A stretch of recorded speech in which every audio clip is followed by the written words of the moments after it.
हाँ जी तो स्टूडेंट्स, ये रही हमारी प्रॉब्लम नंबर 2.56 जिसमें वो कहता है कि आपने मुझे सर्किट की मदद से आई नॉट की वैल्यू कैलकुलेट करके देनी है। तो आपके सामने ये सर्किट जो है काफ़ी क्रिटिकल दिखाई दे रहा है, मतलब कि हमें समझ नहीं आ पा रही कि इसको किस तरह से हल करें। इसकी शेप ही कुछ इस तरह से है, तो इंशाल्लाह मैं आपके लिए इसे ईजी बनाऊंगा। सबसे पहली बात है स्टूडेंट्स, सीधी सी बात है, इसमें CDR ही लगने वाला, करंट डिवीजन रूल, कोई इसमें KCL का केस नहीं है, सीधी सी CDR वाली कहानी है। ठीक है, तो पहले तो मैं इस सर्किट को आपको ना थोड़ा सिंप्लीफाई करके दिखा दूं। देखें, ये स्टूडेंट हमें नजर आ रही है जो पूरी आई नॉट इसके अंदर फ्लो कर रही है। ठीक है, हमें ये नहीं पता कि इसके अंदर कितना करंट आ रहा है जिसकी मदद से हम CDR लगा सकें।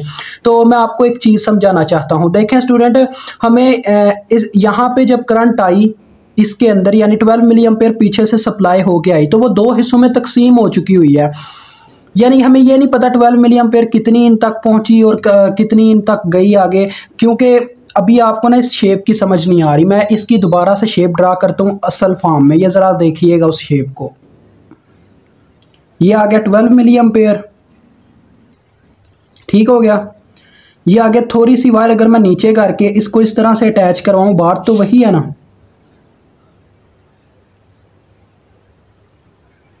ये कुछ इस तरह से सर्किट की शेप है जो हमें कुछ और ही फॉर्म में क्वेश्चन करने वाले ने दिखाई हुई है ताकि बच्चा ही कंफ्यूज हो जाए। ठीक है, समझिए आप मेरी बात को। ये सर्किट कुछ इस तरह से बना हुआ है, यानी ये जो 12 किलो ओम और 4 किलो ओम है, इनके अंदर जो करंट यहाँ पे देखो 12 मिली एम्पेयर जब पीछे से आती है तो ये दो हिस्सों में, तो यहाँ पे एक नोड है, ये एक ही नोड है, और इस नोड पे आके करंट दो हिस्सों में तकसीम होती है। एक करंट इनके पास चली जाती है, यानी कि इनके इस ब्रांच में, इस वायर के अंदर चली जाती है, और एक करंट आगे 6 किलो ओम के अंदर फ्लो करना स्टार्ट कर देती है। अब यहाँ पे जब वो करंट आती है 12 मिली एम्पेयर, यानी इस नोड के ऊपर, क्योंकि ये एक नोड है, यहाँ पे जब वो करंट आती है दो हिस्सों में तकसीम होती है। तो फॉर एग्जांपल मैं ये कंसेप्ट रख लेता हूँ कि इस वायर में जो करंट गई उसका नाम I1 है, और जो इस वायर में गई उसका नाम I2 है। मतलब कि जो 12 मिली एम्पेयर है वो दो हिस्सों में तकसीम हुई, जिसका कुछ हिस्सा I1 की फॉर्म में इधर चला गया और कुछ हिस्सा I2 की फॉर्म में आगे चला गया, क्योंकि एक नोड पे आके करंट डिवाइड हो जानी होती है। ऐसा आपने पहले भी स्टडी किया हुआ है। और ये 12 किलो ओम का रजिस्टर है और ये 4 किलो ओम का रजिस्टर है, ये आई नॉट इसमें फ्लो कर रही है। अब मैं आपको आगे की कहानी भी समझा देता हूँ, बहुत इजी रहेगा आपके लिए, टेंशन नहीं लेनी। अब यहाँ पे देखो, I1 की कहानी अगर आपने समझनी है जरा गौर से देखिएगा। I1 जब इस ये भी एक नोड है, क्योंकि यहाँ पे भी क्या है जी, यहाँ पे दो रजिस्टरों का अपर टर्मिनल कॉमन है और नीचे यहाँ पे लोअर टर्मिनल कॉमन है। ये आपस में दोनों पैरेलल में है, और पैरेलल वायर्स में हमेशा करंट आगे डिवाइड होनी होती है। तो देखो क्या सीन है जी, जब करंट इस नोड पे आती है, ये भी एक नोड है, यहाँ पे करंट आती है तो ये फिर से दो हिस्सों में तकसीम हो जाती है, कुछ करंट इधर जाती है, कुछ करंट इधर जाती है। अब इस साइड पे जा रही है I0, उन्होंने नाम दे दिया हुआ है। इस साइड पे फॉर एग्जाम्पल मैं कुछ भी नाम रख सकता हूँ, आप चाहो तो ना भी रखो, कोई लाजमी नहीं है नाम देना, हमने तो I0 मालूम करना है। हमें बस एक चीज को नाम देना था I1, वो I2 भी मैंने बस आपको बताने के लिए नाम दे दिया, I1 आपने नाम रख लिया। ठीक है, अब देखो, अगर हमें इस टोटल करंट का पता चल जाए I1 का, तो हम इजीली CDR अप्लाई कर पाएंगे इस पे, क्योंकि ये नीचे वाले रजिस्टर का कोई मतलब CDR से लेना देना नहीं होगा। उसका मतलब मसला ये है कि ये देखो, जब करंट यहाँ पे दो हिस्सों में तकसीम होती है, ये फिर से इस नोड पे आके एक ही फॉर्म में मिलके आगे चली जाती है। मतलब कि I1 जो है वो पूरी की पूरी इस रजिस्टर में से गुजर रही है, बस इन दोनों में डिवाइड होकर गुजर रही है। अब देखें मैं इसको किस तरह से सॉल्व करता हूँ। मैं ये जो वायर है ना, ये अंदर इसको पहले सॉल्व करता हूँ। ये देखो, ये दोनों रजिस्टर पैरेलल में लगे हुए हैं ना। मैं पहले I1 को कैलकुलेट करूंगा ताकि मुझे टोटल करंट पता चल जाए इन तक कितनी पहुंची। तो उस करंट को मालूम करने के लिए मुझे पहले इस वायर को सिंपल फॉर्म देनी होगी जैसे इसकी फॉर्म है। तो देखो, ये दोनों रजिस्टर आपस में पैरेलल में है, 4 किलो ओम और 12 किलो ओम, क्योंकि इनका अपर टर्मिनल यहाँ पे कॉमन है और लोअर टर्मिनल यहाँ पे कॉमन है, तो ये पैरेलल में हुए, तो इनका पैरेलल फाइंड आउट कर लो। R1 के नाम से मैं इनका पैरेलल निकाले। तो पैरेलल कैसे लेते हैं जी, ऊपर मल्टीप्लीकेशन वैल्यूज की, नीचे सम, 12 मल्टीप्लाई बाय 4 और 12 प्लस 4,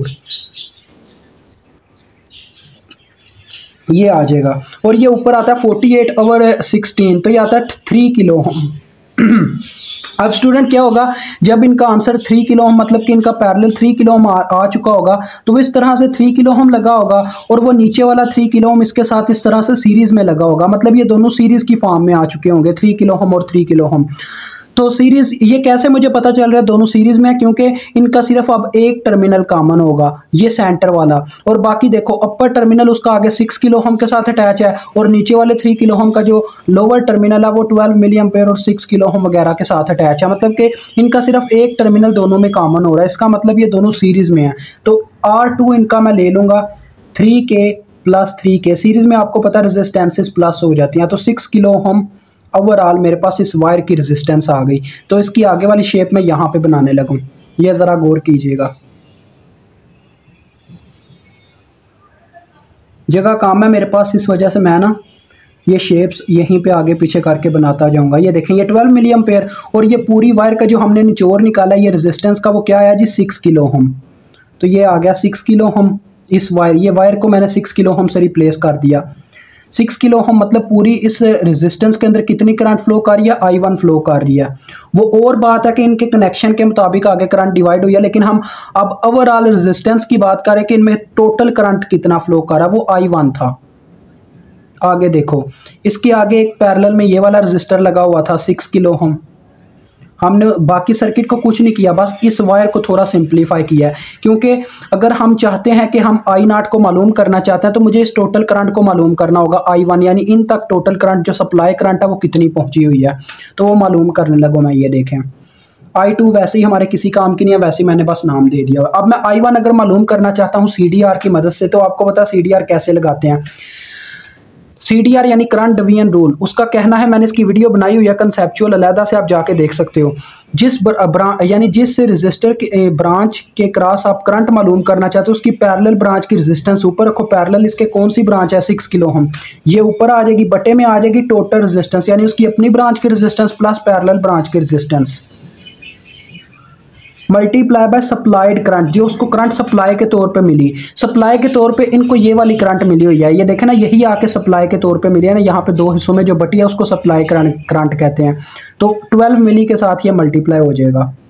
तो ये देखें ये आ जाएगा 6K ओवर 12K, 12 से कैंसिल हो जाएगा, और ये किलो से कैंसिल हो जाएगा। तो इसका मतलब डायरेक्ट आपके पास 6 मिली एम्पेयर आंसर आ रहा है I1 का, यानी I1 इक्वल है अपने पास 6 मिली एम्पेयर के। अब हमें इतना पता चल गया। अब इस सर्किट को भी मैं थोड़ा सिंप्लीफाई बनाता हूँ आपको, ताकि समझ आ सके, ठीक है। हमने बस I0 कैलकुलेट करनी है।